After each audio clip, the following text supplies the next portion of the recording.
Uno. ¿Qué tal? Un saludo cordial a todos nuestros amigos y fieles seguidores de Aire Deportivo a través de nuestra fanpage en Facebook.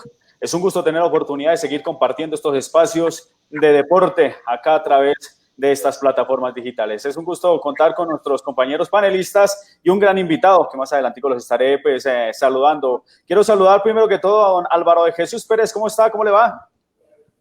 Hola, ¿qué tal, Mario? Tenga usted pero muy buenas tardes. De igual manera para todos los compañeros, el Pini Patiño, Carlos Pérez y al tocayo, hombre, qué alegría del Caribe colombiano para el mundo, Álvaro Malcún Salazar, pero por supuesto extendiendo el saludo también a toda la amable audiencia de Aire Deportivo a esta hora de la tarde. Comenzamos con el primer Carlos, don Carlos, el Pini Patiño. Muy buenas tardes. Hola Mario, ¿qué tal? Un saludo cordial para usted, para los hermanos Pérez, para toda nuestra audiencia, los oyentes que están siempre con nosotros y para nuestro gran invitado, el relator, un gran amigo, una excelente persona, un excelente ser humano y ante todo, como siempre, con su carisma y su humildad para servir a los demás. Así es. Y el otro Carlos Pérez, ¿cómo le va? Hola Mario, saludo también a la mesa de trabajo, el reingreso de Álvaro Pérez, Mario, que andaba, pues creo que perdido. O estaba con Malcún. Exactamente. Y al profesor y al periodista Álvaro Malcún, un saludo especial a la distancia. Ahí lo veo con la chaqueta de Alemania. Ajá. Ahora sí, claro. Ahora sí le damos el saludo al relator Álvaro Malcún Salazar. Muy buenas tardes y bienvenido a Aire Deportivo.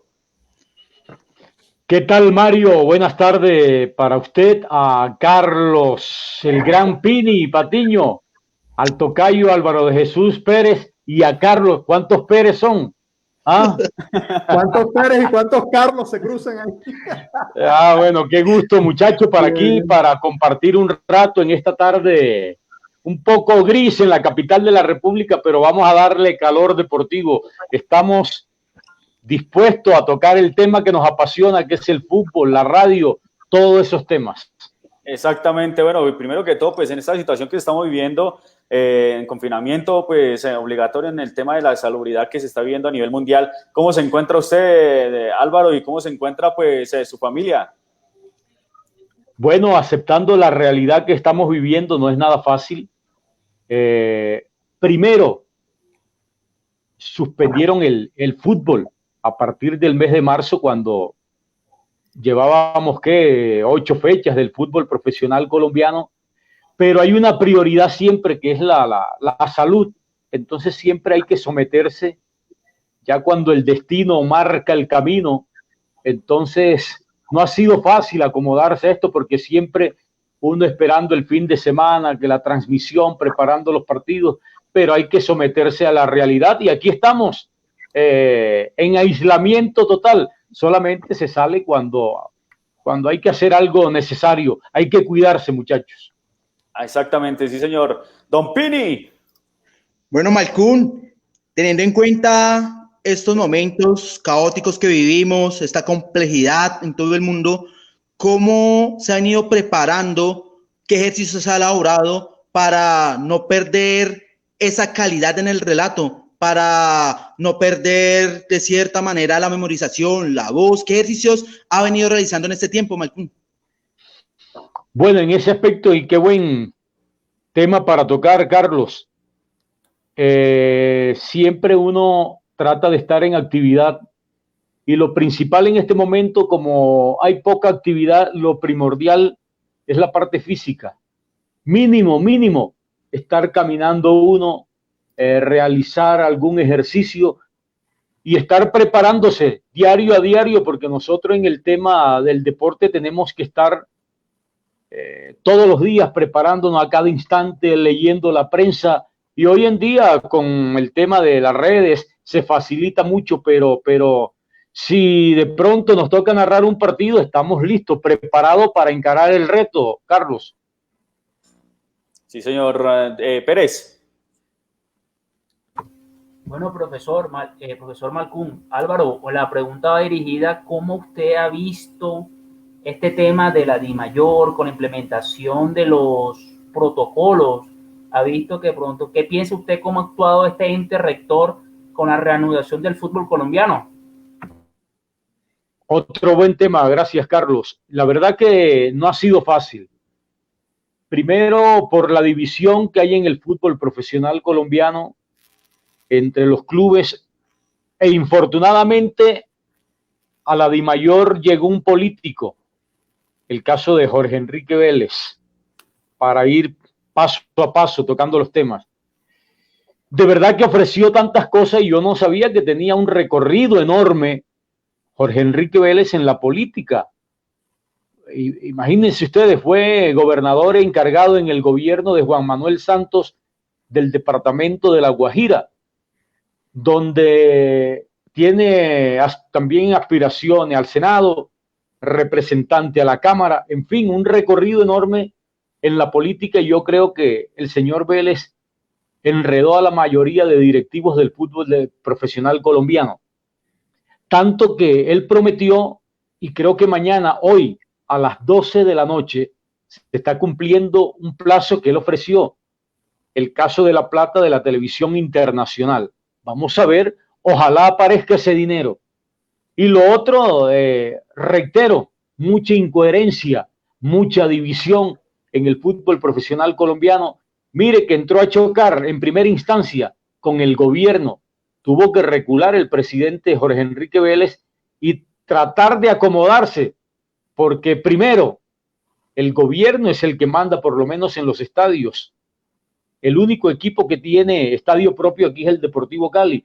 De entrada entró a chocar cuando de pronto le preguntaron qué posibilidad existía para transmitir el fútbol por televisión abierta.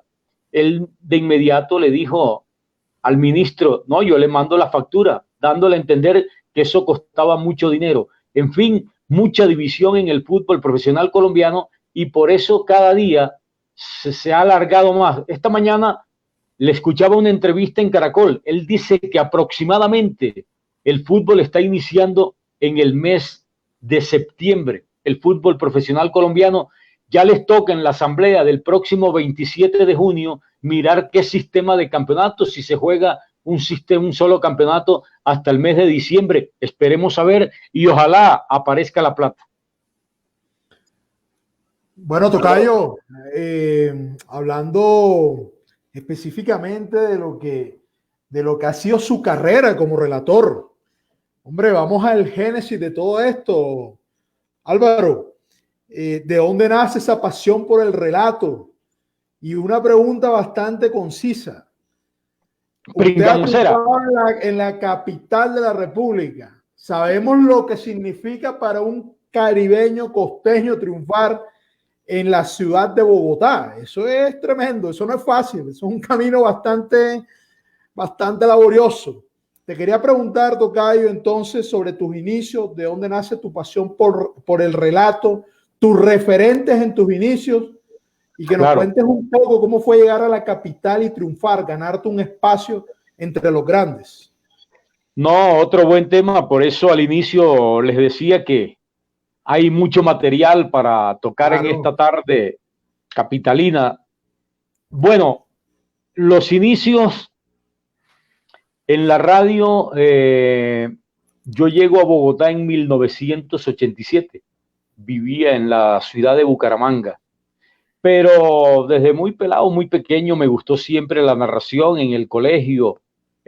Siempre trataba de practicar. Le estoy hablando de 8 o 10 años de edad tenía yo.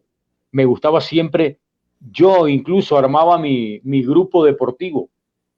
Pero también me gustó el derecho y el mismo fútbol. Entonces yo me fui a estudiar bachillerato a la ciudad de Bucaramanga. Fui a estudiar allá. Y estando en el colegio, un compañero que invita a Orlando El Pony Maturana a las prácticas, a las divisiones menores del Atlético Bucaramanga. Va el Pony y el mismo compañero de estudio me dice que por qué no iba a presentarme. Yo fui de inmediato. Fui una tarde soleada, sabrosa en Bucaramanga.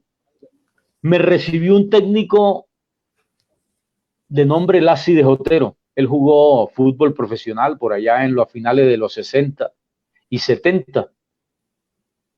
estuve casi un semestre bajo la dirección de Lacides Otero. En la primera práctica él me dijo que regresara. Año siguiente, el mundialista Germán Cucacero toma el control de ese equipo. En fin, yo me sorprendo porque en tan poco tiempo yo voy a prueba con la reserva, me tienen en cuenta para prácticas. Cuando hay fútbol de domingo a domingo, los equipos siempre hacen fútbol el día jueves. Y en varias oportunidades, el técnico de la profesional, que era un argentino, Juan Pablo Yaniot, el papá de la periodista, Ángela Patricia, y su asistente, un gran jugador, no sé si lo han escuchado, el abordador Américo Montanini, era la pareja de técnicos. Entonces, en un par de ocasiones fui a práctica. Bien, las cosas iban bien. Entonces, después del año, el técnico Álvaro Solarte me dice, yo lo necesito para que usted haga la pretemporada con la reserva. Quiero que esté aquí el 10 de enero. Yo no medía las consecuencias, yo estaba pelado, yo entre 16 y 17 años, no medía. Además que en esa época al jugador de fútbol lo miraban como vago y a uno no le permitían en la casa estar jugando tanto fútbol. Prioridad, lo principal era el estudio. Entonces yo no me presento el 10 de enero para la pretemporada con la reserva, sino que llego ya en febrero para mi colegio y presentarme allá. Creo que perdí ahí una bonita posibilidad, sin embargo yo seguí entrenando, pero ya muy desmotivado. Fui perdiendo el interés, perdí la titular y en eso también alternaba con el estudio. De un momento a otro yo me retiro del fútbol y comencé a dar vuelta y a dar vuelta. Y en ese momento Dios me manda el mensaje. Me dice, pero yo creo que siempre te gustó la narración y el periodismo deportivo, dicho y hecho. Yo arranco para Bogotá, 1987. Llego a estudiar a la Academia Arco y ahí comienzo a prepararme. De inmediato fuimos a la práctica, estudio y práctica, siempre asistiendo al partido y practicaba a diario la narración deportiva. En mi casa conseguí un radio y le puse la frecuencia en FM y me compré un micrófono en el centro, por allá en la 19, y yo cogía las alineaciones y comenzaba a narrar un partido. Los dos tiempos, con cuñas y todo. Entonces comencé a estudiar. Un compañero de estudio, Martín Viña, que en paz descanse, era la proyección del comentario en Colombia. Infortunadamente un incidente por allá en el barrio Fontibón, un atentado que no era para él, le tuvieron que amputar una pierna y lamentablemente el compañero de estudio falleció, pero Martín ya había dado paso, había estado por Todelar, fue comentarista del fútbol visitante donde yo trabajo, hizo parte de los dueños del balón, pero fue mi compañero de estudio en esa época y con él me enruté porque hacíamos mucha práctica y comenzamos a batallar. Ya en esa época comenzamos no solamente a hacer la parte deportiva, sino que también aprendimos algo que es duro, pero es cierto. Comenzamos a comercializar, a vender la publicidad, porque era muy difícil. Además que poco se contrataba. Era una época brillante de la radio, terminando los 80, 90, yo creo que hasta el 2000. De ahí viene una decadencia tremenda, pero bueno, por fortuna hay recursos para seguir en la lucha. En todo caso, llego a Punto 5 con Hugo Prieto, también falleció Hugo, me dio la oportunidad en Punto 5 en un torneo que se hace, Carlos Pini Patiño debe saber, por la estradita, se hace ese torneo, y también en el hexagonal del Olaya, pero yo en el Olaya hacía reportería y con él en la estrada, él me da la oportunidad para narrar. Ahí es mi primera narración que yo hago al lado de Hugo Prieto. ¿Qué me decía, Mario? El torneo del Tabora, el que queda al lado de la estrada. Correcto, sí. En todo caso, Carlos, recorrimos por acá, por Suba, todo ese territorio, y una bonita enseñanza, porque la reportería, el campo te da mucho bagaje, mucho recorrido. Y bueno, era muy difícil narrar en esa época en Bogotá. Es que miren los narradores de la época que les menciono. Sergio Ramírez, Edgar Perea, Marco Antonio Bustos, Roger Araujo, quien fue mi maestro, Pache Andrade. Entonces, todas esas emisoras, y así sea, la emisora más pequeña tenía su buen grupo deportivo. En todo caso, con Hugo estoy un par de años aprendiendo. Yo creo que a uno, como narrador y como reportero, si algo le da bagaje, es el fútbol aficionado. Uno se vuelve recursivo. El primer día para narrar fue muy difícil, pero ¿qué? Va aprendiendo uno. Ahí te puedes equivocar 10.000 veces porque nadie te va a cuestionar. Además que nadie está pendiente de los nombres. Ya en el fútbol profesional es diferente. Tienes que ser preciso. Entonces, ¿qué pasa? La lectura, buscando terminología del fútbol que se ajustara a tu narración. Y ahí comenzamos un par de años al lado de Hugo y me encuentro. Yo siempre escuchaba a Roger Araujo, ni siquiera a Edgar Perea en la costa. El cañón del Caribe. Correcto, en Chiriguaná, en mi pueblo, entraba clarito la voz de Barranquilla. Y no sé, yo escuchaba mucho a Roger.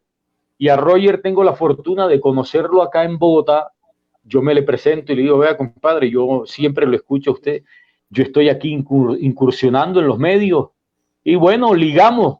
El hombre receptivo y me colaboró. De un momento a otro armaron un grupo en La Voz de Bogotá. Narraba Roger Araujo.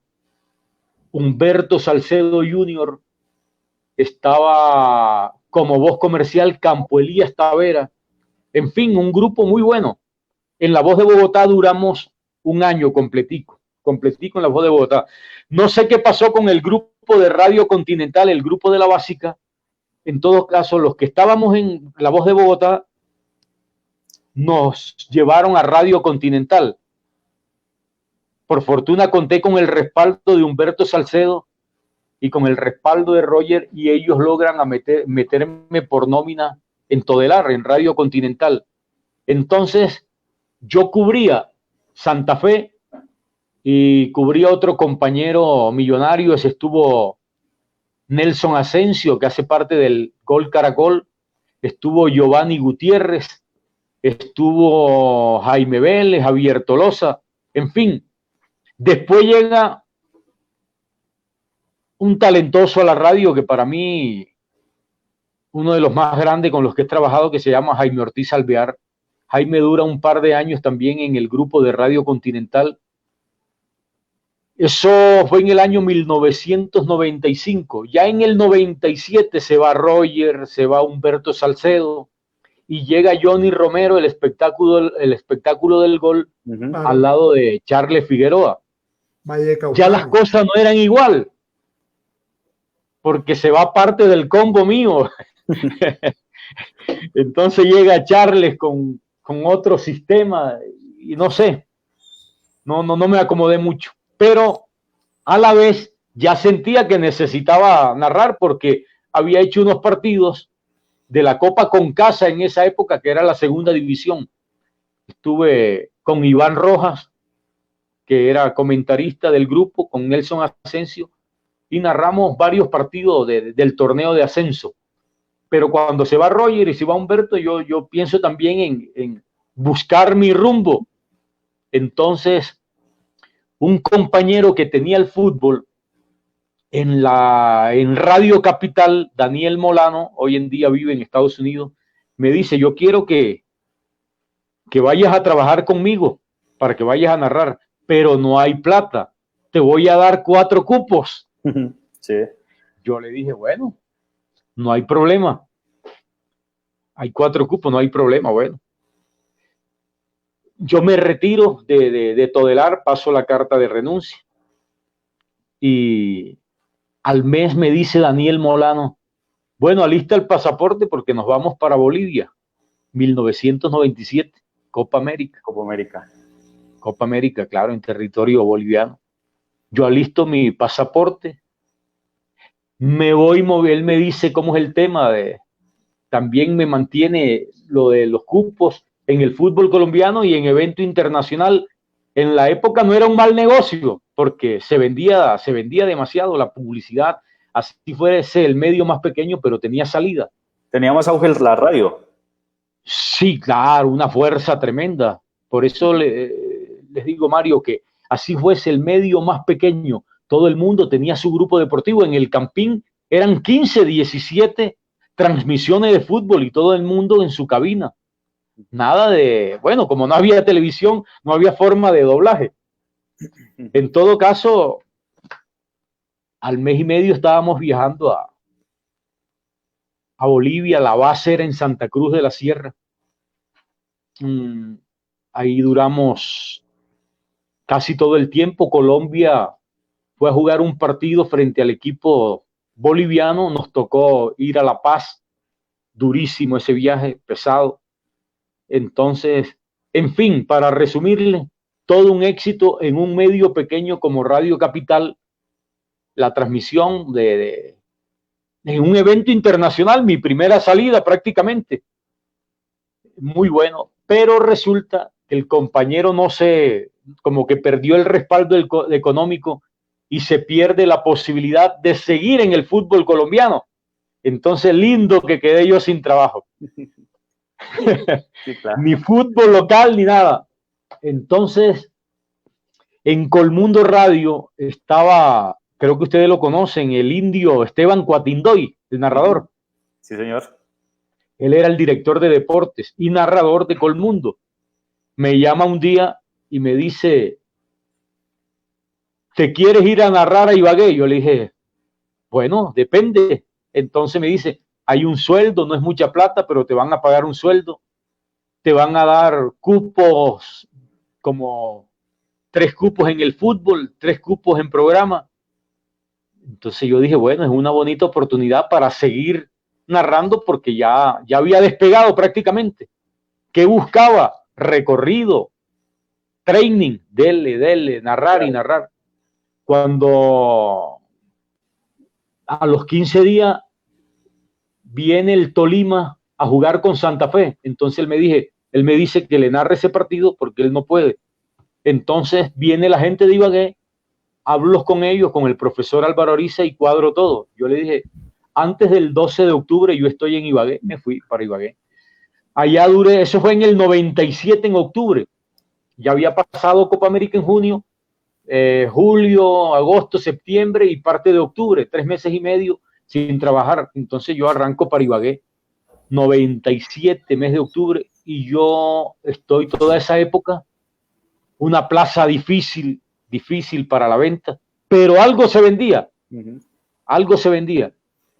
Y en Colmundo Ibagué estoy hasta el 2001, cuando sale la oportunidad en el mes de marzo del 2001 con el fútbol visitante. El fútbol visitante estaba en una emisora que se llamaba Bolero 610. Hoy en día, La Cariñosa. La Cariñosa. Sí, ahí llegó, porque el narrador era Jairo Moncada Cortés. Pero a Jairo RCN lo puso a leer noticias hasta el sábado y él no tenía día de descanso. Entonces le dijo a los compañeros que necesitaba un narrador y los compañeros Ernesto Carrillo y Luciano Beltrán, que hacían parte ya porque Jairo no solamente leía noticias, sino que él se perfilaba ya para irse a Estados Unidos. Entonces Carrillo y Luciano se quedaban con el fútbol visitante y ellos me recomiendan a mí, el gerente nacional en esa época era David Cañón Cortés. Llegó en marzo del 2001 y ahí comenzamos el recorrido en boleros, después la impronta de La Cariñosa 610 y en el 2005 pasamos Antena 2 del fútbol visitante. Este fue un reto grande. Nos pusieron de existencia 2 meses. Cuando llegamos en nuestro medio hay muchos celos. Sí, y desde luego, imagínense el grupo el que tenía Antena 2. estaba Carlos Antonio Vélez, comentarista, Bocha Jiménez, Ricardo Henao Calderón, narrador Jorge Eliezer Torres, voz comercial, que en paz descanse el Guajiro, Guillermo Alfonso Mejía, Narciso Cárdenas, Claudia Elena Hernández, Mauricio Osorio Muñoz. Toco este tema porque es importante y pónganle atención, que no es fácil. Estamos en La Cariñosa, entonces la empresa hace un balance, un recorrido y mira la nómina de Antena 2, todos con sueldo, todos, y nosotros batallando con cupos, teníamos cupos libres, bendito sea mi Dios. Entonces la empresa hace el análisis y comienza, Carlos Antonio Vélez gana tanto, Bocha tanto, Jorge Eliezer tanto, Guillermo Alfonso Mejía, Narciso, en fin, y aparte de eso tenían cupos adicional. Tenían cupos y la empresa dice, ¿y cuántos cupos tiene la empresa? Uno solo. Ah, no, esto hay que replantearlo. Vamos a llamar a la gente que está en La Cariñosa, los pasamos a Antena 2 y se acaba este grupo, porque aquí la empresa no está ganando plata. Y así fue la película. Entonces eso causó, no digo que envidia, pero sí algo de celo. Llegamos pisando callo. Claro. Claro. Entonces se acaba el grupo de las voces del fútbol que encabezaba Carlos Antonio Vélez y Jorge Eliezer Torres. Este tema es interesante y me gusta que le pongan atención. Entonces, no, la gente de La Cariñosa llegó, no duran un mes.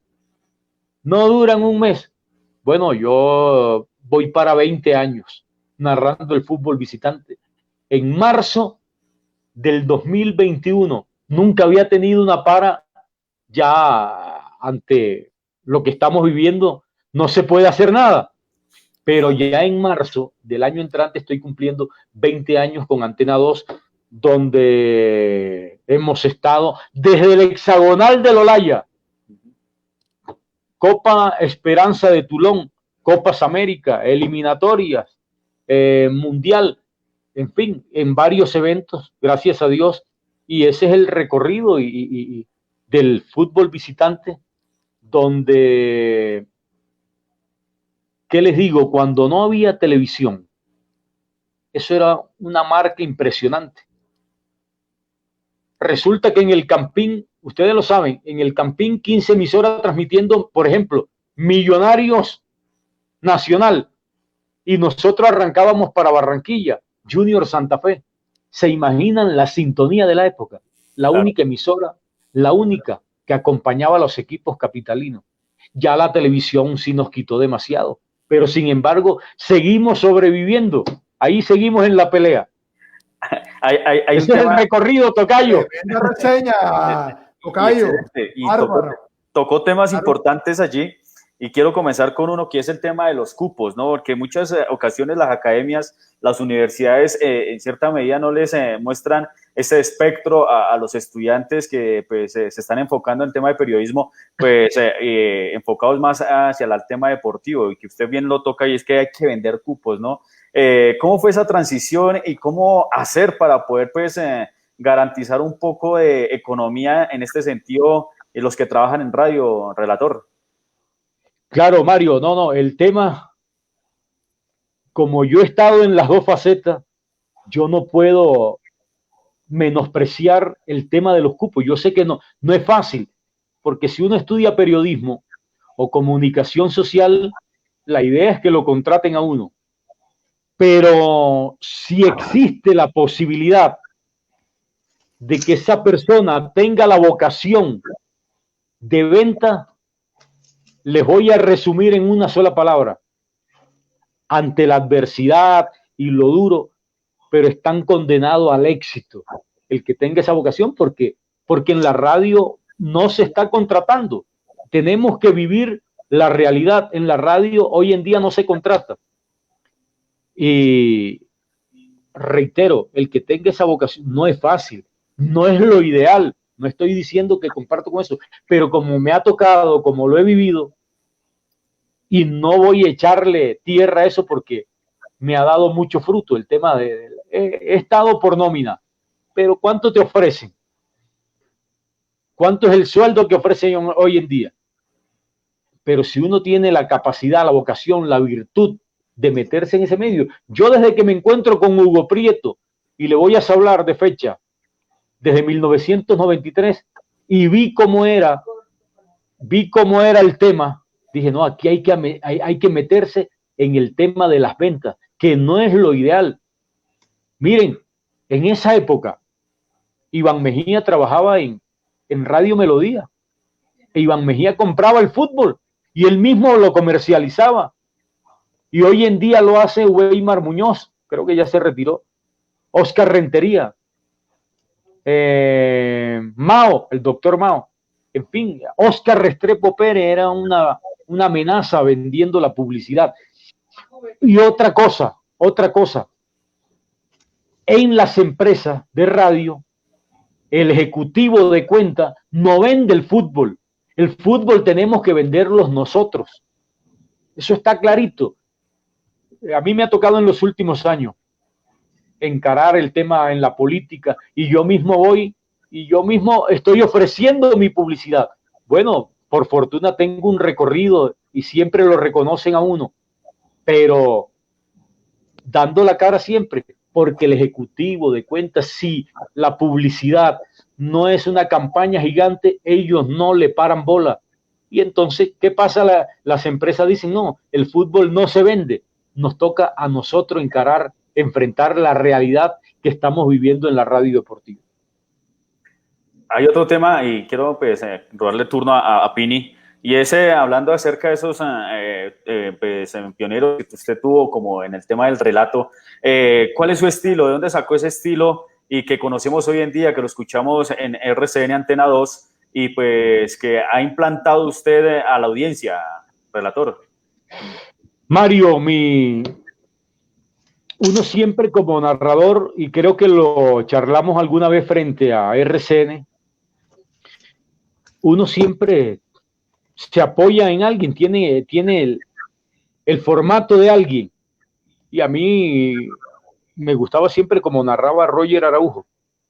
Pero con el tiempo yo fui creando mi propio estilo, mi propia terminología, para no estar repitiendo lo que repite el otro. Entonces, tengo 1, 2, 3 libretas donde si veo una palabra que se ajusta al fútbol y a esa misma le busco sinónimo, entonces trato de buscar y de tener, por ejemplo, en el gol yo siempre digo Capia Italino, y ese fue un sello único y gustó en Bogotá. El comienzo, desde luego, uno se apoya, uno mira la escuela de tal, pero ya con el recorrido uno tiene que tener su propio estilo. Es lo ideal, es lo primordial para un narrador deportivo, para tener su propio sello, su propia impronta. Pensé que el tocayo se había ido. No, señor, aquí estamos al pie del cañón, sino que a veces la cámara tiene sus toques distintivos. Aquí está. Así es. ¿No? Y lo que comentaba Álvaro, la verdad, no solo el fútbol, porque yo quiero comentarle a la gente y la verdad que fue un gusto, una experiencia maravillosa. Tuve la oportunidad de laborar con Álvaro, con el tocayo, en los Juegos Centroamericanos y del Caribe en Barranquilla 2018. Tuvimos la oportunidad de trabajar, hacer llave en Señal Colombia Deportes. Y no fue ni de fútbol ni nada, sino de boxeo. Boxeo, claro. Un arraigo costeño. El boxeo y el béisbol tiene un arraigo muy fuerte en el Caribe colombiano. Entonces, no solo el fútbol, Álvaro, sino la versatilidad de también dominar de gran manera otros deportes, en este caso el boxeo. Y aprovecho para recordar esa linda experiencia. Tuvimos la oportunidad, en tu caso de narrar, el mío de comentar esa medalla dorada de Yubergen Martínez en las justas de Barranquilla 2018, por ejemplo. No, todo un éxito, claro, lo recuerdo muy bien. por Señal Colombia. Claro. Boxeo, ¿no? Mi fuerte es el fútbol, pero siempre me gustó el boxeo, el béisbol y el tema del ciclismo bastante, pero fue una experiencia única y con buena aceptación, tocayo. Hicimos, creo que un buen trabajo en su compañía, en los comentarios, en la parte de producción.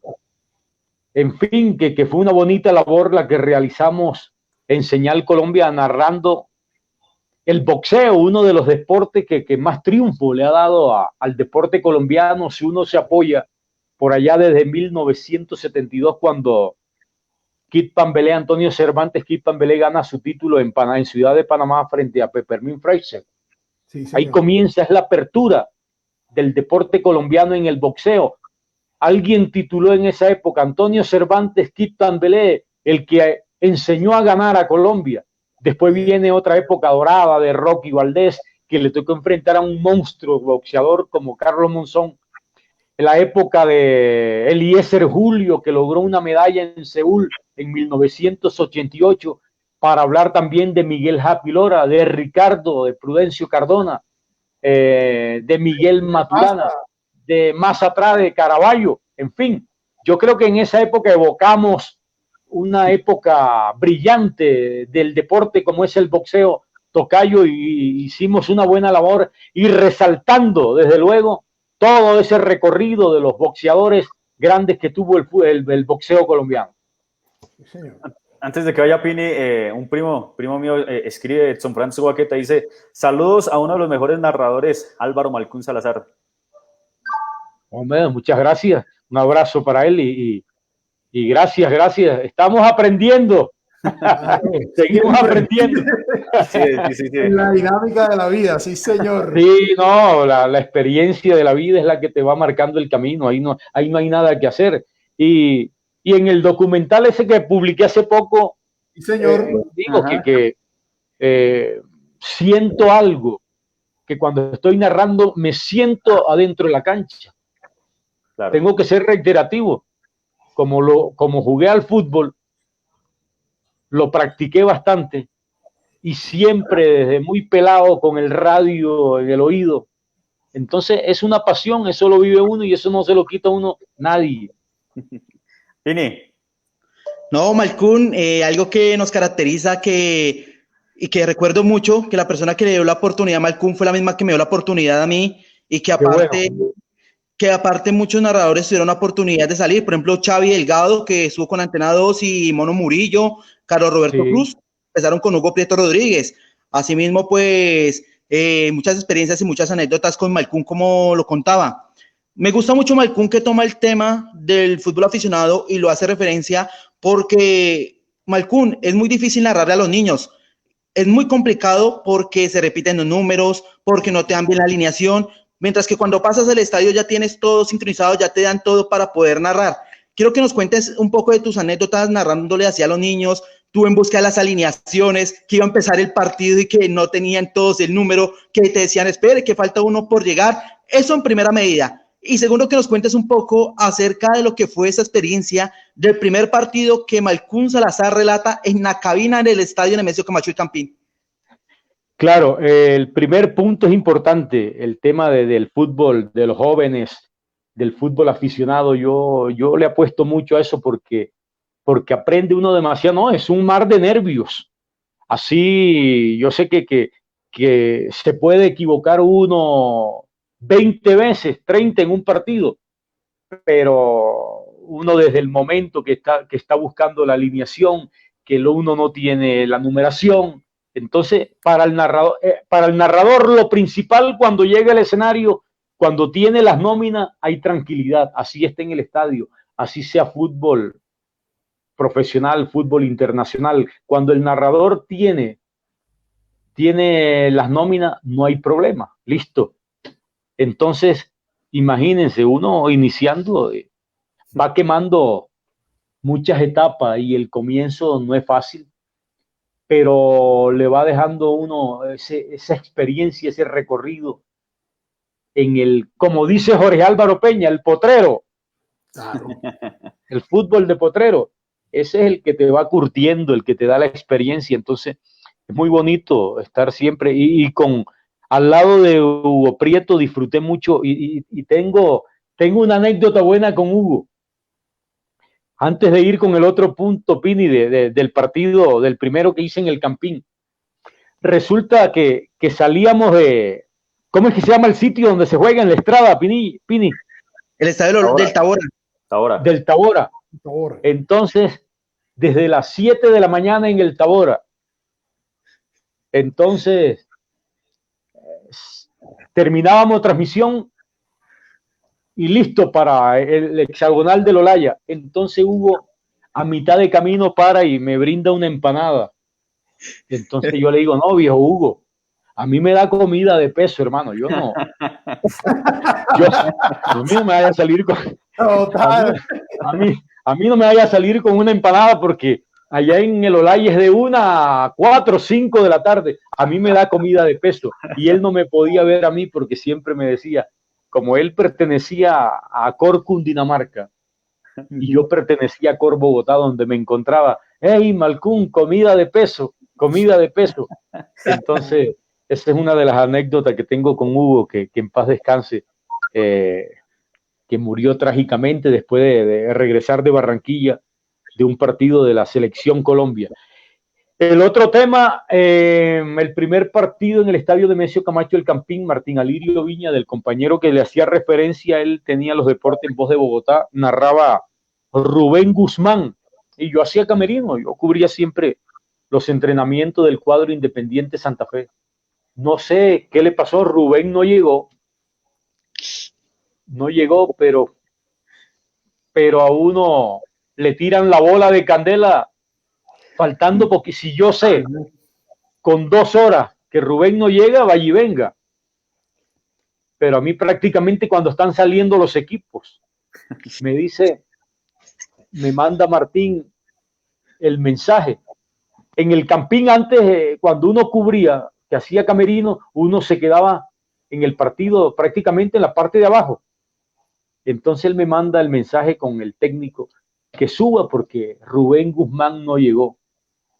Bueno, ya tenía mi alineación. Yo acostumbraba no solamente tener la alineación del equipo local, sino también del visitante.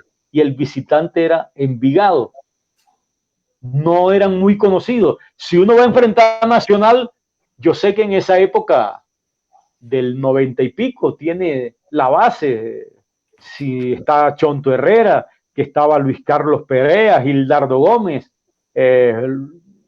Barrabás Gómez, tenía la base y jugadores de selección, entonces uno los conocía. Con los de Envigado no. Bueno, pero fue el reto y fue el primer partido que narramos en el Estadio El Campín por la Voz de Bogotá de Todelar. En esa época era una emisora tremenda, 9:30 en el dial, no se me olvida.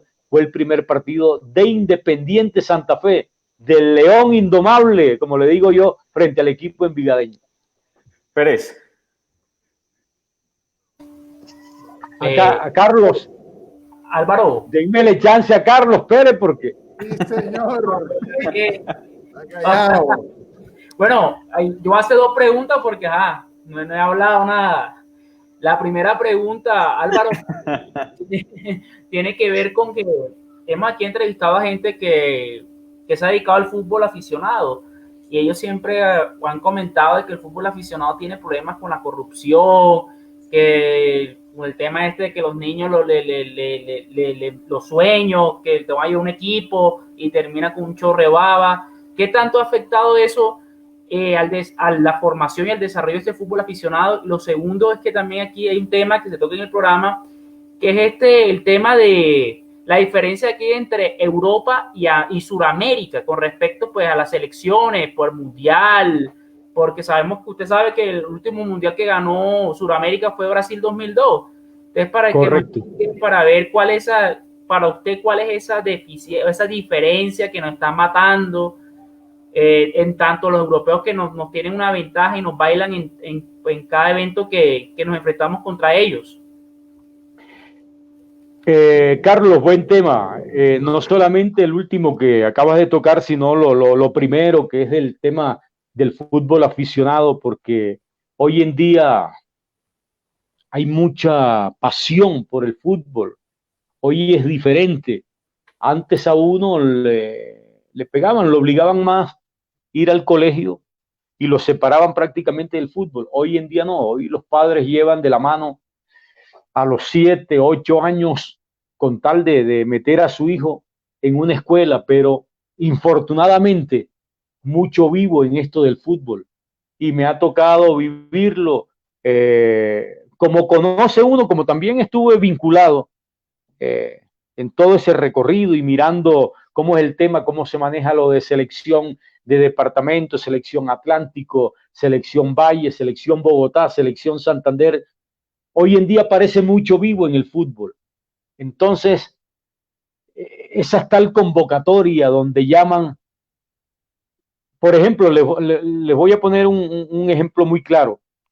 A mi pueblo llegaron hace como 10, 12 años con el cuento de que los iban a llevar a Medellín, que tenían la posibilidad de probarse en el Deportivo Independiente Medellín, Atlético Nacional y Envigado. Esa era la trama de la gente. Entonces hacen convocatorias y reúnen, entonces le meten cuenta y como de pronto no saben cómo es el manejo, resulta que le dicen, no, yo al pelado en unos meses lo pongo a jugar en las divisiones menores del Medellín, de Nacional, de Envigado, pero eso tiene un costo, una mensualidad. Vamos a ponerle un valor, 500,000 pesos, vivienda y comida. Pero ¿qué pasa? Reúnen 20, 30 muchachos de la región y se los llevan irresponsablemente. Se los llevan. Allá me dijeron que los llevaron a Apartado, Antioquia. ¿A qué llevan? A un grupo Apartado. Nunca llegó la prueba con Envigado, nunca llegó la prueba con Nacional, con Deportivo Independiente Medellín. Entonces, en eso hay que tener mucho cuidado, mucho vivo en el fútbol aficionado. Eso es lo que se ve a diario. Ahorita en lo que estamos viviendo, se llevaron unos muchachos para el exterior, creo que para España. Allá los dejaron botados porque le sacan a la gente 3, 4 millones de pesos y ese es un negocio grande porque ellos reúnen de 30 a 40 jugadores y así se está manejando el tema del fútbol aficionado, donde hay que tener mucho cuidado. Y otro tema también que se manejó en la época que ya casi no se ve es la adulteración de edad. Antes se manejaba mucho cuando el jugador tenía 15 años se llegaba a probar, pero ya ese jugador tenía 18, 19 años. Ya hoy en día ha cambiado mucho. Y lo otro, el por qué el fútbol sudamericano se ha quedado tanto, porque bien lo reseñaba Carlos Pérez, desde el 2002, Brasil, el último campeón del fútbol, o de los sudamericanos, el último que logró un título. Yo creo que se ha perdido mucho.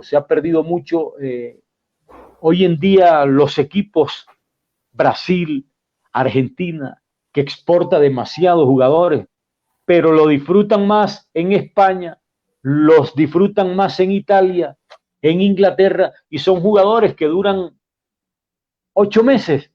Cuando un jugador despunta, de inmediato se lo están llevando para el exterior. Mire la ventaja, lógico, ahora también sacó fruto Colombia, pero cuando Colombia tenía solamente a Carlos Valderrama en el exterior, que montaron una buena base de Atlético Nacional, fue una de las mejores selecciones que pudo conformar el fútbol profesional colombiano. Y se ha quedado también en la parte de técnica. El técnico sudamericano se volvió muy cómodo. Ya yo no veo técnicos dirigiendo sudamericanos en España, equipos grandes, pues Real Madrid, ni el Barcelona, ni en Inglaterra. Entonces también por esa parte, en la parte de técnicos, también se ha perdido como la confianza o de pronto, no sé si la propia identidad, y no está llegando el técnico sudamericano a equipos grandes del fútbol europeo. A propósito de ese tema, se tocó una palabra realmente álgida por estos tiempos en el fútbol colombiano, Tocayo. Sí. La identidad. La identidad. La prensa deportiva y la opinión pública en general han hablado de que la identidad del fútbol colombiano data de más de 70 años desde que tenemos fútbol profesional y un poquito más atrás también. Desde el 48. Sí. Claro. Y un poquito más atrás también, cuando se jugaba fútbol a nivel aficionado, las ligas, los departamentos. Claro. Y obviamente, como nosotros somos un país rico a nivel regional, cada región va creando su propia identidad y después se va conjugando todo eso para formar ya la identidad de nuestro fútbol como tal. Esa identidad claramente, Tocayo, habla del buen toque, del buen trato al balón, ¿sí? Y así nos conoce el mundo entero, el planeta futbolístico.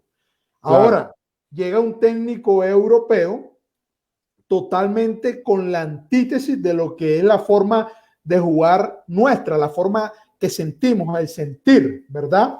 Y se formó el debate, se armó el debate. Pero ¿cómo vamos a jugar sin 10? ¿Pero cómo va a ser el fútbol vertiginoso cuando históricamente el buen toque, el buen trato, la pausa, el pase, la velocidad, toda esa conjugación que te van dando las regiones al servicio de la selección? A usted, como periodista deportivo, como narrador, como analítico del fútbol, ¿qué sensación le deja la llegada de Carlos Queiroz y esta nueva identidad que quiere implementar en nuestro fútbol, en la selección Colombia, Álvaro? Gracias, Tocayo. No ha sido fácil para Queiroz acomodarse al fútbol profesional colombiano. Primero, voy a hablar ya en lo competitivo. Cuando enfrentó la Copa América, hizo un gran partido frente a Argentina, un partidazo. Pero el equipo se le cayó fácilmente y no ha podido darle la vuelta. No ha podido encontrar cómo jugar con las herramientas que tiene el técnico Queiroz. Porque hoy un día practica una cosa, mañana lo veo. En fin, para sintetizar un poco, yo lo veo un poco confundido, porque no conoce aún al jugador colombiano. Esa es la sensación que tengo. De pronto, con el trabajo, con el tiempo, el técnico que tiene su recorrido, no es que haya ganado mucho, pero tiene su recorrido Carlos Queiroz al asumir como técnico de la selección Colombia. Pero en fin, yo prefiero un técnico más de la casa, más criollo que el propio Queiroz, porque es que, no sé, el tema de que nos ha querido meter Colombia es una tradición con laterales. Le voy a hablar de la época del Caimán Sánchez, que estaba Toto Rubio, Oscar Bolaños. Después llega la época de los 90 de Maturano, Chonto Herrera, Gildardo Gómez. Arturo Segovia. Más atrás, imagínate, Arturo Segovia, Moisés Pachón, Carlos Mario Hoyo, Colombia. Llega la época de Zúñiga, de Pablo Armero. Gildardo Gómez, Chonto Herrera. Que son jugadores prácticamente que son laterales, salidas para uno sacarle provecho, pero a él le gusta jugar con 4 centrales. Claro. Respetable, es su sistema de juego que tiene Queiroz, pero a mí particularmente me gusta con los laterales de tradición, rompiendo por la banda, uno en Barranquilla jugando con un lateral. Yo no puedo darme el lujo de sentar a Santiago Arias, jugador del Atlético de Madrid.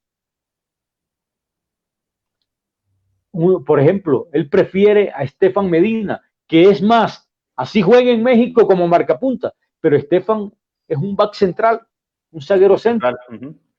Es más zaguero centro, porque él no se le facilita la salida. Ahora, Santiago Arias tiene un recorrido, ha estado en 2 mundiales, así no haya jugado mucho en Brasil, pero estuvo cuando lo metió Peckerman por izquierda, después le da la confianza en Rusia y respondió con creces. A mí me gusta más con laterales y no jugar con 4 centrales. La otra opción, que es una posibilidad, jugar con 3 centrales, que lo tiene Jerry Mina, Davinson Sánchez. El de más experiencia, Zapata. estuvo exactamente, Zapata, con dos carrileros abiertos. Ahí tiene a Cuadrado, que juega más como carrilero que como volante central, que lo quiere utilizar Queiroz en esa posición donde lo veo más incómodo y no en su hábitat, que es un jugador de ida y vuelta. Y por izquierda tiene a Fabra, tiene alternativas. Exacto. Mire, Álvaro, que nosotros tuvimos acá a Hugo Galeano, también, A Hugo, gran lateral. exactamente, un ex lateral, y pues le hacíamos la misma pregunta, y pues él decía un tema, y yo creo que es muy importante en este sentido, y es que el técnico se debe acomodar a la identidad del fútbol del país, correcto, que el país se tenga que pues adaptar a esa identidad que trae pues el técnico, y una de esas situaciones dentro de las características del fútbol colombiano es el número 10, que es la esencia como tal del fútbol colombiano, y pues que infortunadamente, y esperemos que no sea así, con el Carlos Queiroz se va a perder un poco esa esencia, Álvaro. No, se está perdiendo, desde luego, se está perdiendo porque a él es evidente, no le gusta el 10 clásico tradicional que a nosotros nos ha dado fruto. Si miramos en la época de Carlos Valderrama, el eterno capitán de la selección Colombia.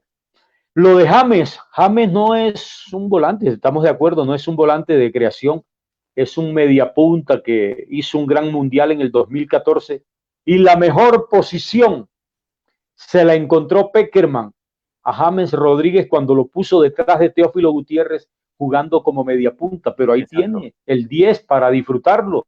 El caso de Juan Fernando Quintero, 10 clásico, pausa, pegada, lanzamiento, lo que quiera. Y para acotar otra cosa, en la convocatoria, para mí, Queiroz por momentos se está equivocando. Por ejemplo, un jugador como Jairo Moreno, así está en México, pero yo no veo que Jairo haya hecho mérito para llegar así de fácil a la selección Colombia, y lo veo casi como inamovible en la selección Colombia.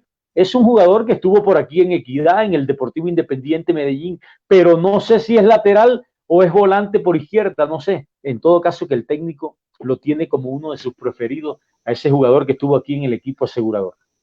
Álvaro, nos escribe Lucho Caro, dice, buena Álvaro, felicitaciones. Pues cuando usted está hablando de la envidia, dice, pero a la envidia se le da una patada a nivel profesional, pa'lante y bendiciones, dice Lucho Caro. Un abrazo para Lucho, saludo cordial, y qué bueno que esté ahí escuchando nuestra tertulia del fútbol, que está agradable. Exactamente. Hay otra situación y también me escriben, y ya es acerca del tema de su profesión, saliéndome un poquito, y dice que dónde nace esa narración de capitalino. ¿Cómo se dio esa idea cuando usted canta el gol y pues dentro de esa parte usted grita pues capitalino? Ese es un tema bravo, Mario, porque fue en un partido, pero tengo con los hinchas de Millonarios no problema, pero como recelo, porque no sé, con Santa Fe a mí me salen más términos. Por ejemplo, capitalino, rojísimo, y más adelante ruge el león, del rojo pasión. Entonces muchos hinchas de Millonarios conocidos, pero de buena manera, me dicen que yo le canto mejor los goles a Santa Fe que a Millonarios, pero no, yo a los dos equipos de antemano, yo soy juniorista desde joven, desde pelado, porque mi primer partido lo vi en el Romelio Martínez. Por fortuna, vi jugadores brasileños que llegaban a montones en esa época, el Diablo Caldeira, Víctor Epanor, pero no sé, en un partido cualquiera, no recuerdo, la verdad no recuerdo, Mario, en qué partido fue, me salió ese capitalino y así se quedó. Y le gusta a la gente porque es una identidad con los equipos bogotanos. Así es, Pini.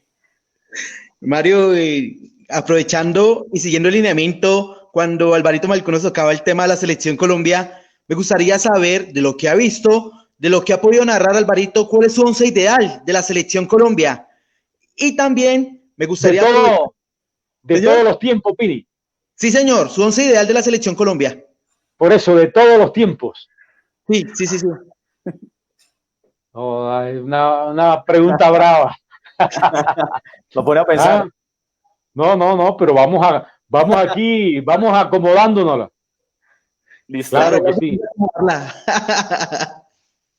Entonces, arquero. Arquero. Efraín Caimán Sánchez. Caimán. Sí. Lateral derecho. ¿O no? ¿Con qué jugaría? Porque puede que Malcún juegue con 3, Mario y Carlos. No, normal, 4 en el fondo. El sistema clásico. Eso. Por derecha. Yo sé que es difícil, pero voy a dar mi onceno titular de los que yo vi jugar. Listo. Sí. Listo. Óscar Bolaños, lateral derecho. Central derecho. La pareja de centrales. Henry La Mosca Caicedo.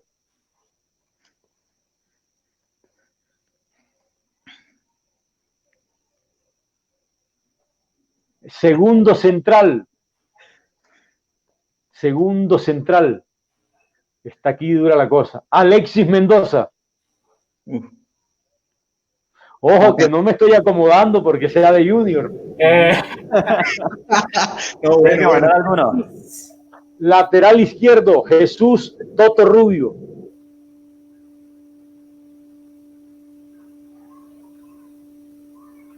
En el medio, ¿cómo jugaría? Ahí tenemos los 4 del fondo.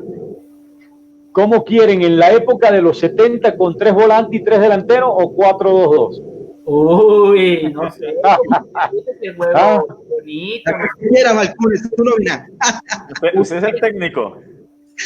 Por eso, un 4-3-3 a lo que estamos volviendo ahora. Listo.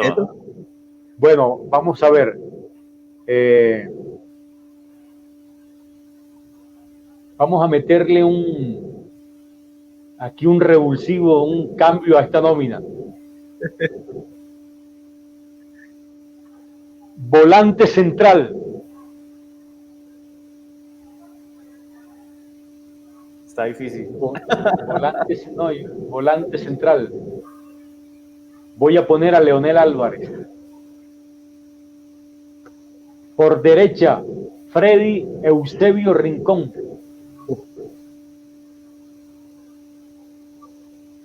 Ojo este mediocampo. Alfredo Arango, Samario, Alfredo Arango. Y Carlos el Pibe Valderrama. Bueno. Arriba, Faustino Asprilla. ¿Cuánto llevamos, señores? 10. Falta uno. Y el técnico. Y el técnico. Bueno. Gutiérrez. Faustino Asprilla y... Ojo a este nombre. Víctor Campas. ¿Quién los dirigiría? 4-2-2-2. Mi sistema de juego. Sí, señor. ¿Y quién lo dirigiría? ¿Cuál sería el técnico ideal? Tiene que ser colombiano, ¿cierto? No, como usted quiera. Como quiera. Está buena la cosa. Ese equipo se lo voy a dar a don José Baraca, el técnico que enseñó a ganar a Junior. José Baraca, muy bien. Todo el mundo le da los créditos a Julio Comesaña, que con el tiempo, y es válido, aprendió a dirigir. Pero para mí el técnico más grande de Junior se llama José Baraca. Entonces tenemos campeón. Ojo a esto. En el 77, él llega al Junior en 1975, dirige en el 76 y en el 77 se va en septiembre porque los Char no le renuevan el contrato para el 78.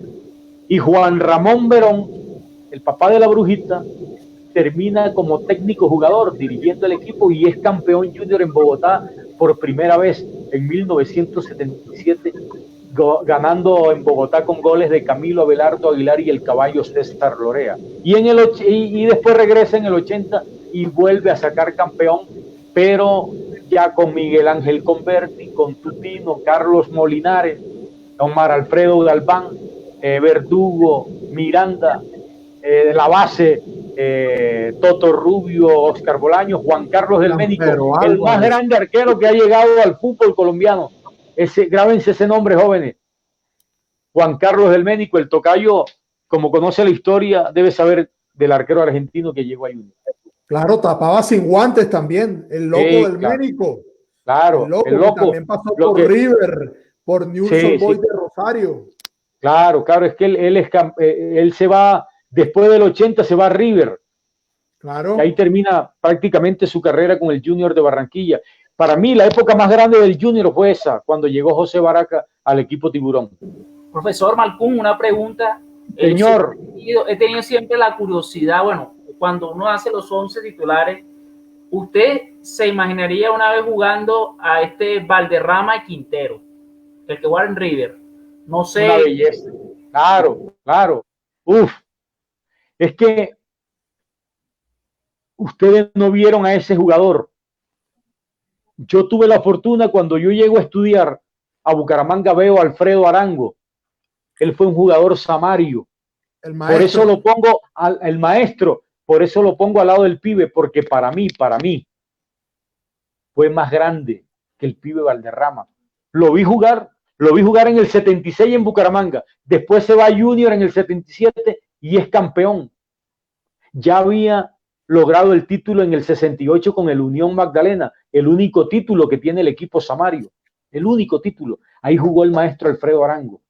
De la dinastía, porque de ellos eran Carlos Arango, que vino a Millonarios, y José del Carmen, el que menos brilló, pero el crack, maestro Alfredo Arango. Y de ese corte, imagínense, uno juntando a Quintero y al pibe Valderrama, uno atizando ese fogón con pibe, porque si algo tiene el pibe, es carácter.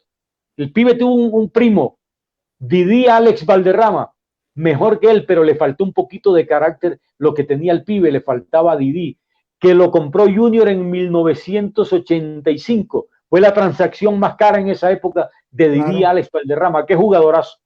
De hecho, para complementar lo que dice el tocayo, lo de Arango hace una llave fenomenal en el Junior campeón de 1977 con la Bruja Verón, con Juan Ramón. Claro. Y uno de los mejores periodistas que ha parido este país, Juan Gosaín. Juan, ¿sabe cómo lo bautiza? Por la simetría en el juego. Juan Ramón Verango. Claro. Fue un titular del Heraldo. Un titular del Heraldo. Imagínense, Juan Ramón llega veteranísimo al Junior, viene de la Escuela de Estudiantes de La Plata. Y sí, Edgar Perea, de Subeldía, Edgar Perea quería al Caimán Sánchez de técnico porque el Caimán venía de ser subcampeón en Copa América y Edgar hizo una campaña, Baraca no. Entonces, al final los Char se la juegan con Baraca y comienzan a hacer una pretemporada. Nadie en Colombia había hecho una pretemporada en la arena a la orilla del mar. La hizo el profesor Haberger al lado de José Baraca y eso fue la sensación. Junior duró 40 y pico de fecha invicto en el Romelio Martínez y le quitó el invicto Santa Fe con gol de Ernesto Díaz. Y Baraca trae a Juan Ramón Verón, una sensación, qué jugadorazo, y lo juntó, como dice el tocayo, al lado de Alfredo Arango. Pero Baraca no fue bobo, porque, perdóname, porque es que hay que hacer la historia completa. Perea le dio palo a Baraca porque Baraca dijo: llegó la hora de ganar y con los brasileños puro yogo bonito, pero no hay título. Era una sensación los brasileños. Y Tocayo y Carlos, lo mismo que bueno, a los dos Carlos y a Mario, los brasileños chupaban mucho. Claro. Tomaban trago demasiado y Baraca acabó con eso. Ellos salían del Romero Martínez y se iba a pegar su buena fría. Ahora, cuando Baraca dice se van los brasileños y entre esos Víctor Epanor, uno de los mejores jugadores que ha venido a Colombia. Lejos. Busquen este nombre, Víctor Epanor, brasileño. Ahí, cuando tú le quitas la afición de Barranquilla a Víctor Epanor, se te va el mundo encima. Y Baraca Claro. no fue bobo. Yo tengo que traer un jugador de la categoría por lo menos igual que Panor.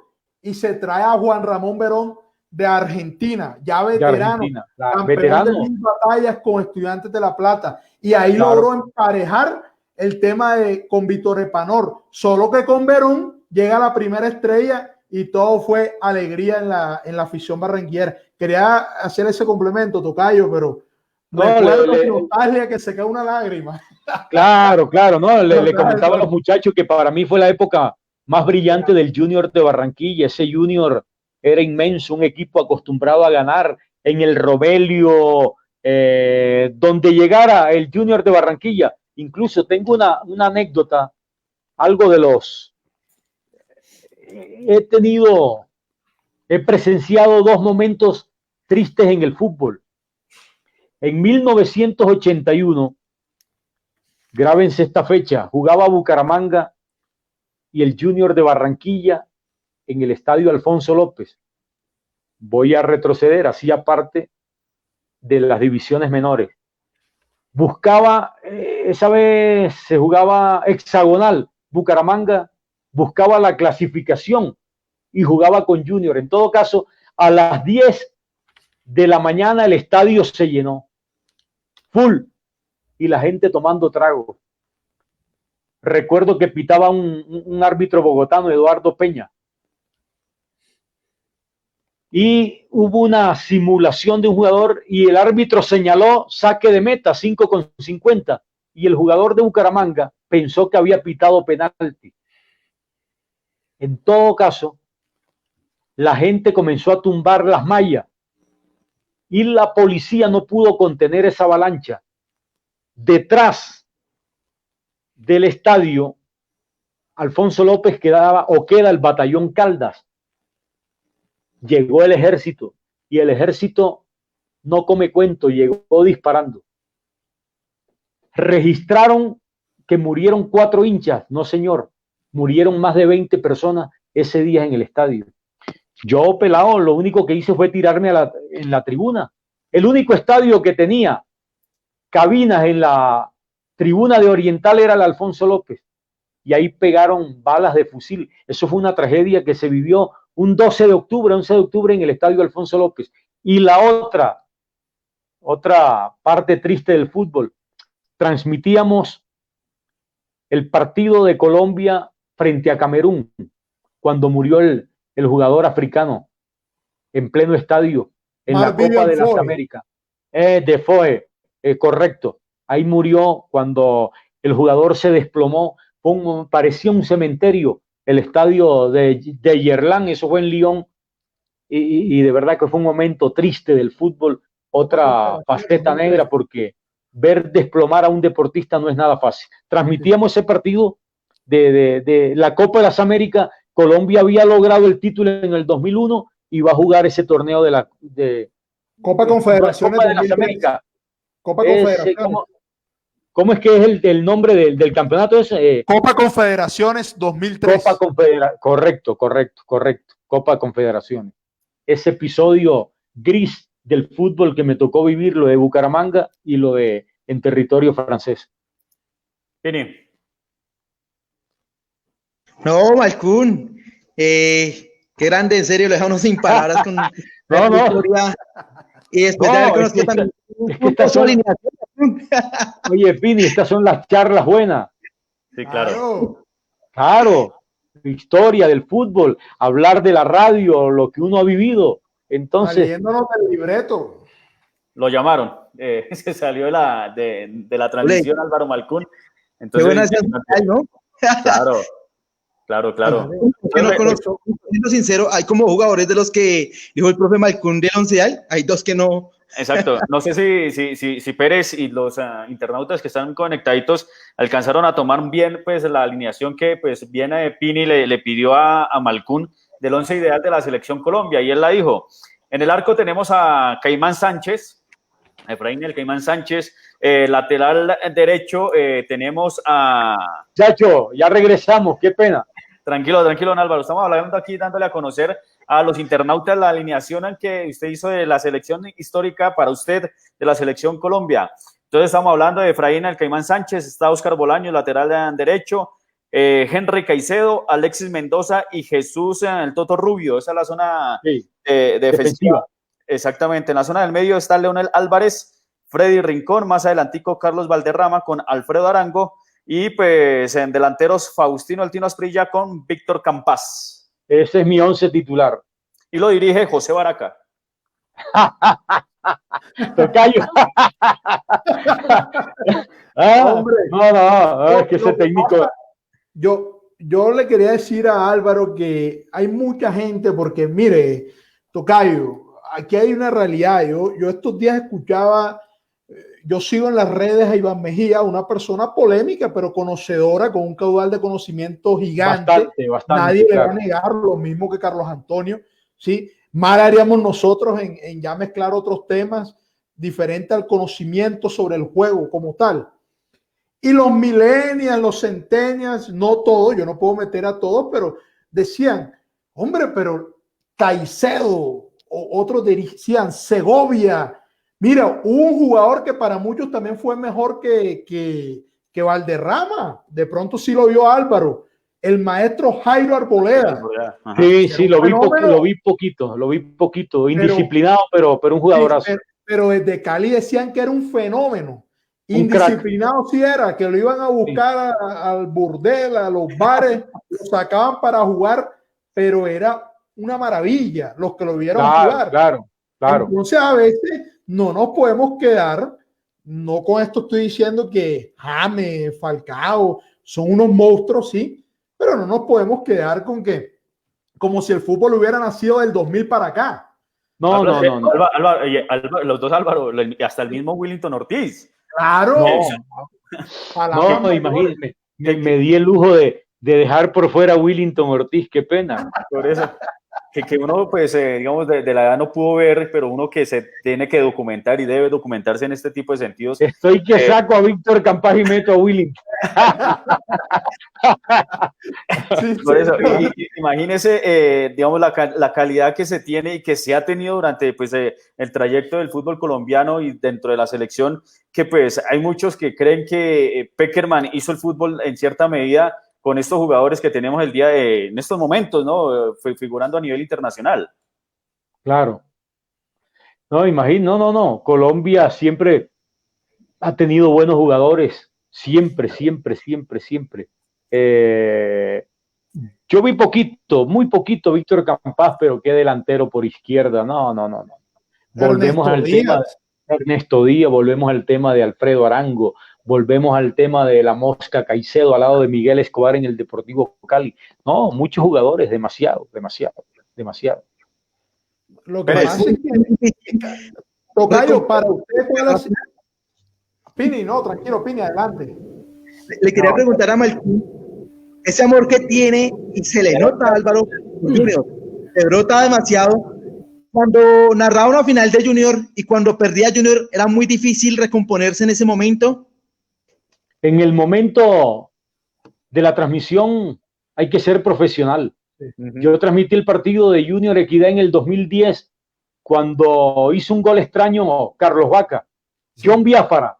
El partido estaba para lanzamiento desde el punto penal y Carlos Vaca trata de patear y pone el pie, trata de rechazar John Biafara y pone el pie Vaca y la pelota se le va englobada a Nelson Ramos.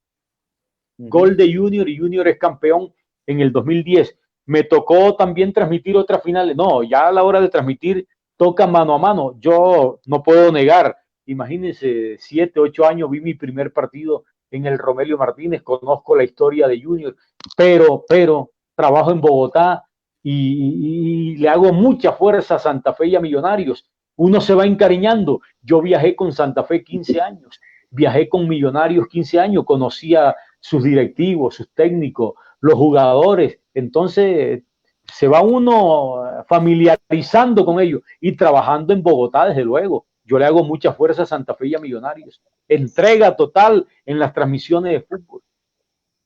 Bueno, compañeros, vamos con la última rondita así de preguntas que tengamos y comentarios con este... Hombre, ya nos vamos a la recta. Este es el momento, Barro. Sí, este es el barro, porque la verdad siente uno que el tiempo no pasa. Exacto, es corto, pero ya llevamos hora y 20. Bueno, vamos está bien. bien. Vamos bien. Yo, de mi parte, para ir cerrando y agradeciéndole al tocayo, yo creo que esta charla hay que hacerla fuera de programa. Claro, sí, claro.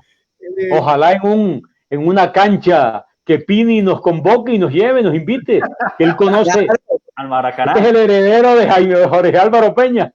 Sí, señor. Pero con más categoría. No, pero yo le quería al tocayo agradeciéndole de antemano este momento realmente ameno y maravilloso, para ver si podríamos cerrar con un consejo, tocayo. Sí, un consejo para las nuevas generaciones del periodismo deportivo.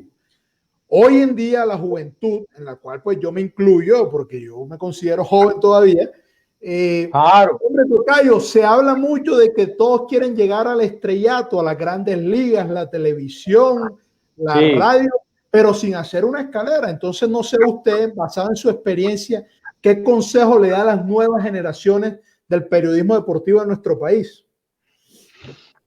Hombre, también para acotar algo, tocayo, y a Mario, a Carlos Pérez, a Pini, a todos, también incursionamos en la televisión antes de ir a los consejos. Recuerdo que Miguel Tulán, de director de transmisiones, me invitó. Todo se dio ese día. Resulta que el fin de semana jugaba Tuluá y Millonarios. Y él me dice a mitad de semana que, porque Pache era el narrador de la Futbolmanía, que si lo acompañaba a transmitir un partido, era un partido AAA, América Nacional, en el estadio 12 de octubre de Tuluá. El comentarista era Óscar Restrepo Pérez, y fui y me fue bien, por fortuna. De ahí me quedé como 4 o 5 años transmitiendo para nuestra tele, para el exterior, los partidos del fútbol profesional colombiano. Y también con Win se ha hecho algo, pero fue loable, meritorio lo que se hizo en esa época con la Futbolmanía, llevándoles el fútbol al exterior a todos los colombianos, a toda esa colonia radicada en Miami y en todo el territorio de Estados Unidos. Y de verdad que fue meritorio lo que se hizo debido a ese partido que se hizo por la Futbolmanía entre América y Atlético Nacional. Lo otro, no, el consejo, mucha disciplina. En esto se requiere sacrificio, mucho sacrificio. Esa palabra que cuesta a veces, pero la disciplina es importante. Yo recuerdo que en 1995, hablando con fecha, siendo preciso, yo cubría Santa Fe, ya estando en el grupo del Trabuco Deportivo de Todelar. Yo llegué en Guayabado coordinaba un programa, la matinal, de 9 a 12 de la mañana. Tenía un espacio de 12 a 1 para almorzar y de 1 a 7 de la noche en el Campín. Yo llegué ese día en Guayabao al programa y a la transmisión que cubría Camerino, cubría Santa Fe. Desde ahí dije que jamás llegaría en Guayabao a una transmisión de fútbol, porque es lo peor. Es lo peor que le puede pasar a un narrador, a un periodista. Y eso, que en la época, terminando los 60 y 70, era moda llegar en Guayabao o la gente descompuesta, parece. Ya hoy en día no. Se necesita mucho profesionalismo, disciplina total, tocayo y compañeros, entrega total por la profesión. Sí, señor. Bueno, Alvarito, muy amable, muy gentil, qué charla tan amena, tan chévere de verdad, algo que uno se sale del libreto comúnmente de lo que hemos venido realizando. Para finalizar, le quiero preguntar esto, entrando en el contexto que al narrador o al periodista deportivo como tal se le critica porque los fines de semana nunca tiene tiempo para dedicar a la familia, porque no tiene tiempo para estar con ellos. En ocasiones a los jóvenes pues las novias les molestan y todo, no se aguantan que uno esté todo el fin de semana por fuera. Desde esta versión, desde ese punto de vista, Malcún, ¿qué es lo más que ha sacrificado usted por el fútbol? No, eso lo que acabas de decir, Pini, los fines de semana siempre uno quiere estar en su casa, ¿no? Hoy en día es diferente. Hoy en día es diferente porque hay que ser claro, se traslada uno de la casa a la torre de RCN. Anteriormente, y cuando el fútbol se jugaba miércoles, domingo, yo regresaba el día jueves y ya el sábado, si el partido era el sábado, estaba empacando maleta. Ese ritmo fueron de 16 años, fue un sacrificio tremendo. Los fines de semana no tocaba viajar siempre y no es fácil, no es fácil porque, reitero, se jugó partido el miércoles, ya el jueves de regreso y el sábado o viernes tocaba viajar. Entonces no es fácil, no es para todo el mundo ese tema de los viajes. Hoy en día es diferente porque va uno, hace su partido y regresa a casa. Los viajes es otra cosa. Está uno prácticamente 3, 4 días de la semana por fuera. No me toleraban, nadie me toleraba en esa época. Vivía solo. Totalmente. Sí, señor. Pérez. Profesor, la última pregunta, bueno, ya como usted es hincha del Junior de Barranquilla, hay dos temas que están circundando la actualidad del Junior de Barranquilla. Son los jugadores Ortega y Rangel, que al parecer uno quiere regresar y el otro pues va a regresar porque pertenece al Junior, pero no lo van a utilizar porque el técnico no le gusta. ¿Usted cómo ve esa actualidad de estos dos jugadores que han degenerado mucho el fútbol colombiano y también pueden tener unos una segunda oportunidad y otros un despliegue mucho más fuerte en su carrera deportiva? Es cierto, Carlos, uno no es nadie para descalificar. Está buscando la posibilidad Michael Ortega de resarcirse. Viene en busca de una revancha. Fue un fracaso total en Junior en su paso por el equipo barranquillero. Lo tenía todo. Ganaba mucha plata. No aprovechó su oportunidad. ¿Qué duele? Señores, ¿qué duele? Que uno, como jugador, con las condiciones que tiene Michael Ortega, es para buscar cupo en Selección Colombia. Es que escasean los jugadores en esa posición. Y Michael fue de paseo a Junior. Michael no aprovechó su oportunidad. Reitero, con el talento que tiene Ortega. Mire, Michael estaba a la par de esa época de James, de Muriel, y se fue quedando de lote. Y en Junior se puso la casaca rojiblanca. No pudo, no quiso aprovechar, ganando toda la plata del mundo. Ahora, no soy nadie para descalificarlo. Viene en busca de una revancha, ojalá, y lo mata, lo peor, lo mata la pereza. Uno con esa pereza no puede jugar al fútbol. Yo conozco jugadores limitados, pero se entregan, te corren los 94, 95 minutos que se juegan. Lo contrario de Michael, una pasividad, una parsimonia. Así no se puede jugar al fútbol. Así no se puede. Mejor dicho, menos mal no le tocó, y eso que el pibe lo está respaldando, pero menos mal no le tocó jugar con el pibe, sino, mejor dicho, insulto tras insulto en cada partido. Sí, y lo de Rangel, sí, también pasó por el equipo barranquillero, no se le dio la gran oportunidad, es goleador, es un jugador de área, lo viene de refrendar en el conjunto de América de Cali, jugador importante, pero no sé cómo Junior puede resolver ese problema. A Junior, que prácticamente le queda difícil dar el siguiente paso, ya que están en los protocolos también en Copa Libertadores. A Junior le caería bien porque se necesitan refuerzo en el equipo Tiburón. Además que Junior como centro atacante hoy en día tiene a Teófilo Gutiérrez, que es una posibilidad. Teo sigue vigente a pesar de sus 35 años, y yo creo que también iría por una revancha, porque él mismo dice que no se le dio la confianza, no se le dieron los partidos necesarios al jugador santandereano que tuvo su primera posibilidad en Junior jugando en esa época Copa Colombia.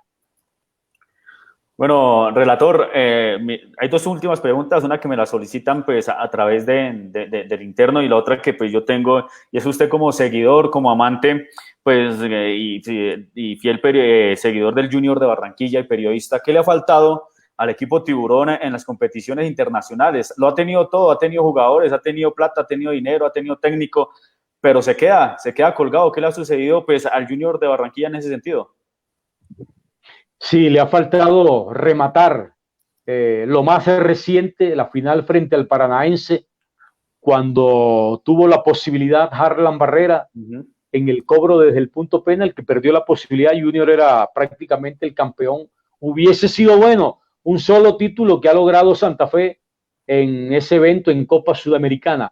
Y ya retrocediendo para hablar de otro gran equipo de Junior, que fue el equipo del 93, cuando fue campeón con el gol de Mackenzie. Junior juega con Vélez Sarsfield esa semifinal de Copa Libertadores, de Copa, en una época durísima, donde encontraba uno equipos tradicionales. Esa semifinal frente al equipo argentino de Vélez tapaba José Luis Chilaver. José María Paso en esa instancia ataja un cobro, y Héctor Gerardo Méndez, el uruguayo, tiene la posibilidad, así como la tuvo Harlan. Si Méndez logra anotar ese día, Junior va a la final con Sao Paulo. Claro. Pero no, perdió la bonita posibilidad. Pierde la posibilidad, ataja Chilaver. Entonces prolongan más y viene Pablo Valderrama, el familiar del pibe, y también vota la posibilidad para Junior. Alan, y va, ¿cómo? Alan Tocayo, Alan Valderrama. No fue Pablo, o Ronald. Creo que fui Ronald. Fue Ronald, sí. Alan también sí, de los Valderrama, que estuvo acá en Millonarios, el hermano del pibe, pero fue Ronald el que tuvo la posibilidad. Entonces va a la final Vélez, y al final Bianchi, que era su técnico, es campeón, se deshizo del equipo brasileño.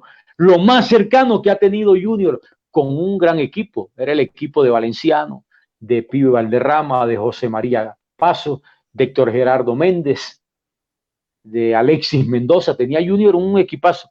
Y lo otro, de pronto, mucho fervor cuando contrató al chileno, a Matías Fernández, trajo al uruguayo, que estuvo en el fútbol ecuatoriano, también, Alves, al loco Alves, el peruano que vino más podrido, mundialista, no pudo.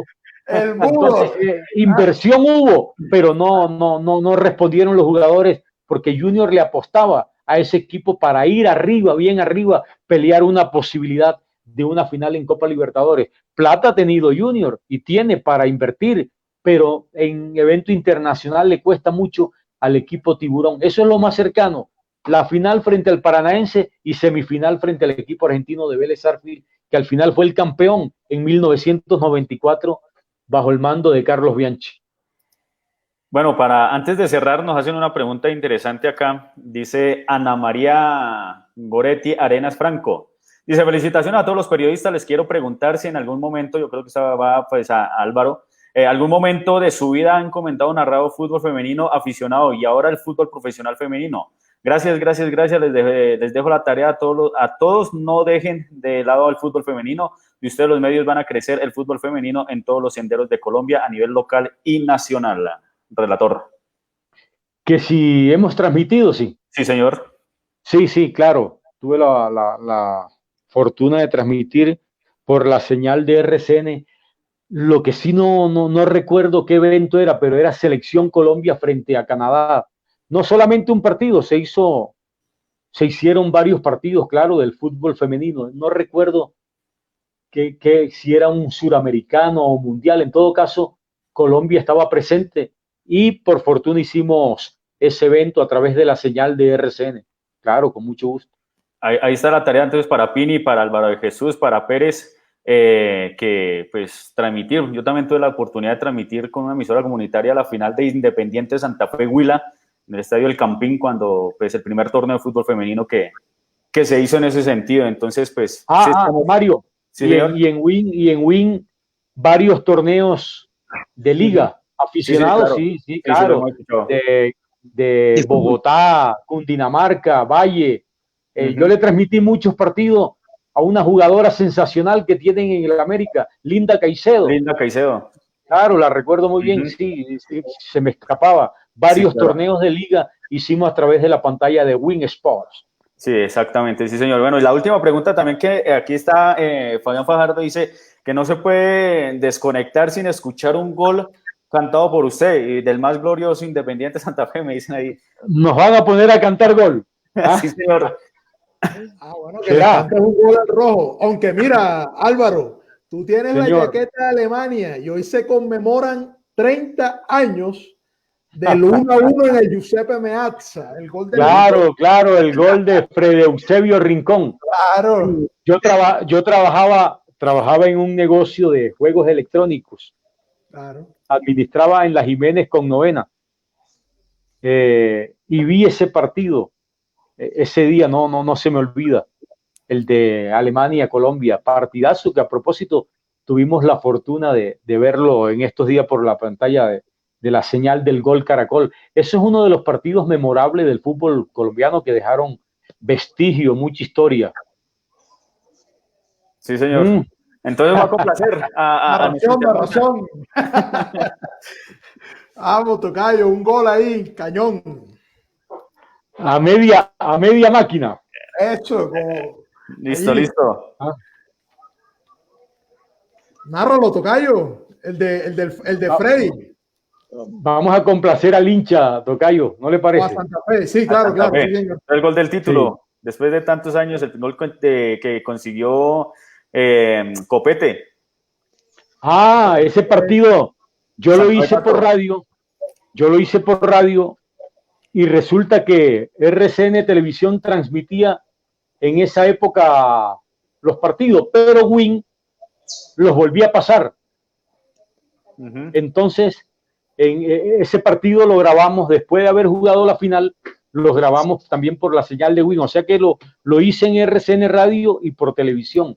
El cobro de tiro libre de Omar Pérez y el cabezazo de Jonathan Copete. Sí, señor. ¿De acuerdo? Bueno. Listo. Señoras, señores, segundo tiempo en el estadio Nemesio Camacho El Campín. En la gran final, sediento el equipo capitalino de otro título. En el estadio, en el sitio de mayor recordación de los seguidores del León Indomable, León Capitalino. Omar Pérez para el cobro de tiro libre. Atención, señoras, señores. 75 minutos en el global. Cobra Pérez la pelota englobada. Se levanta Jonathan Copete. ¡Capitalino! ¡Rojísimo! ¡Gol!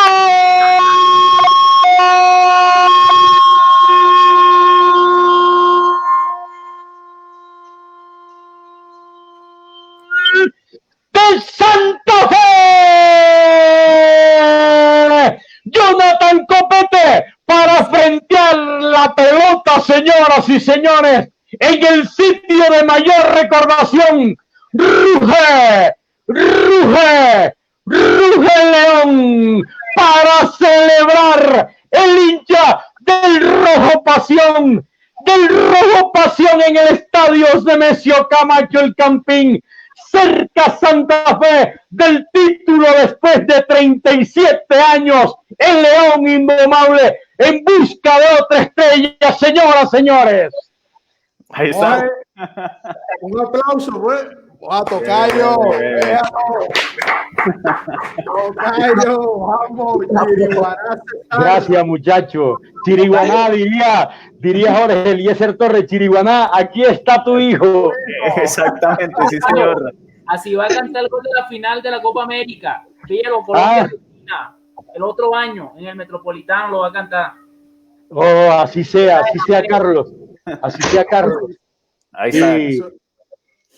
Eso, Y no sé, Tocayo, no sé cuál, no. como diríamos nosotros en el Caribe, eso es buena yuca, suero, malanga. De todo, Buen buena vida de pescado, buen boca chico, sí, señor. Excelente. Vamos a ver si hacemos un segundo tiempo en cualquier momento. Claro. Claro. Esta Un plataforma. abrazo, gracias a Mario, que tuvo la gentileza de contactarme, al gran Carlos Pini Patiño, que nos lleve a un partido, al fútbol de Potrero, para que no se nos olvide, al tocayo Álvaro de Jesús y al gran Carlos Pérez. Un abrazo, gracias, y desde luego a todos los que están conectados a esta hora. Vale, compañero, Sí, muchísimas gracias. Y es un honor tener para mí un mentor también y uno que ha direccionado también mi carrera en el tema del relato, don Álvaro Malcún Salazar. A todos los Joven, este es discípulo mío, el narrador. Sí, señor. Mario. Señor. Bueno. Exactamente. Sí, señor. La venia y la bendición. Claro. Muchachos. Don Álvaro, éxito. muchísimas gracias. Y a todos los internautas. Muy amable, gracias. Chao, chao. Profe, se cuida.